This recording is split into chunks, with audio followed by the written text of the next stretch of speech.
My dead girlfriend keeps messaging me on Snapchat. I remember when I got the notification that my girlfriend messaged me on Snapchat. She was killed 3 years ago, so I knew this had to just be a glitch. I was wrong though, and I would soon discover the horrifying truth behind my girlfriend's disturbing messages. 3 years ago today, my girlfriend Emily was killed in a horrific car accident. It was the worst day of my life, and not only did I lose her, but I lost our beautiful baby girl she was pregnant with. We had been dating for 5 years at that point. She wasn't big on the idea of marriage, but if she had been, I would have married her within 3 months of our relationship. She was vibrant, charming, funny. That being said, she wasn't perfect. She always said something along the lines of, "If I kick the bucket first, don't just say good things about me." I've never liked that.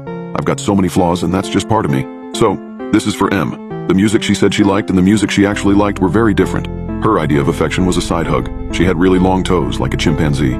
Over the years, I had slowly managed to move on from her death, but after the horrifying messages I received from her today, I don't think I'll ever be able to forget about her again. September 4th, 2017. This is when it began. I had left Emily's Snapchat account activated so I could send her the occasional message, and look back at all of the naughty photos she had sent me. I'd be lying if I said I didn't beat one out every once in a while to her. It felt too final to memorialize her account like that.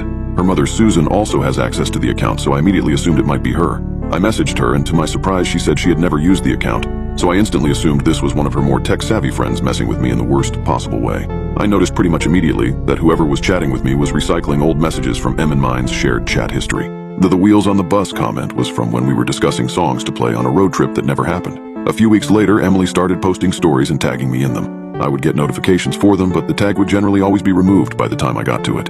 The first time I actually caught one, it felt like someone had punched me in the gut. It was a photo of the pregnancy test when we found out she was positive. I was devastated. Around this period of time, I stopped being able to sleep. I was too angry to sleep. She would continue to tag her and I in random photos every couple of weeks. The friends who noticed and said something to me about it thought it was a messed up bug. I found out recently that there have been friends who have noticed and didn't say anything. Some of them have removed me from their Snapchat friends list. At this point, some of you may be wondering why I didn't just delete the profile. I wish I had. Letting it stay up was one of the biggest mistakes of my entire life. On days when I can't get out there, though, it's nice having my friends available to chat. It's nice visiting M's page when the little Bitmoji isn't next to her name. I was already socially reclusive when M was alive. Her death turned me into something pretty close to a hermit, and now Pokemania and MMOs are my only real social outlets. On March 15th, I sent what I assumed was M's hacker a message. On March 25th, I received an answer. My response seems kind of lackluster here. I was intentionally providing them with emotional bait to keep them interested in their game. I was working off the assumption that the kind of person to do this would be the kind of person that would thrive on the distress of others. I was posting in tech forums, looking for ways to track this person contacting Snapchat. I needed to keep them around so I could gather evidence. Before anyone asks, yes, I had changed the password and all security info countless times. A few months later, I finally got a response. This seems like word salad. Like all our conversations so far, it's recycled from previous messages she sent. I hadn't discovered any leads. Snapchat had told me the locations her page had been accessed from, but since her death, they're all places I can account for. I felt like I was at a dead end. Whoever was doing this was completely ruining my life. Her last few messages had started to scare me, but I wouldn't admit it at this point. Freezing is the first original message they've sent me.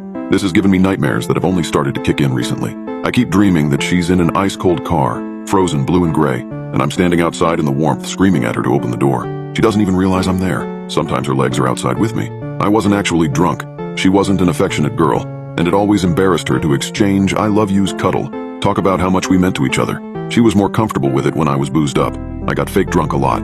Her reply is what prompted me to finally memorialize her page, thinking it might help curb this behavior.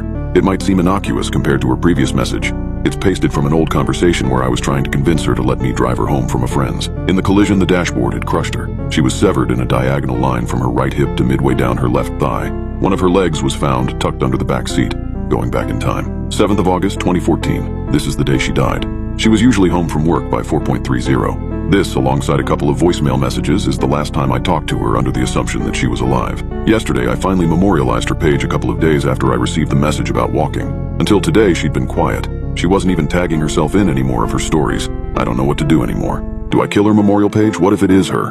I want to puke. I don't know what's happening. I just heard a Snapchat alert. I'm too afraid to open my phone and check it.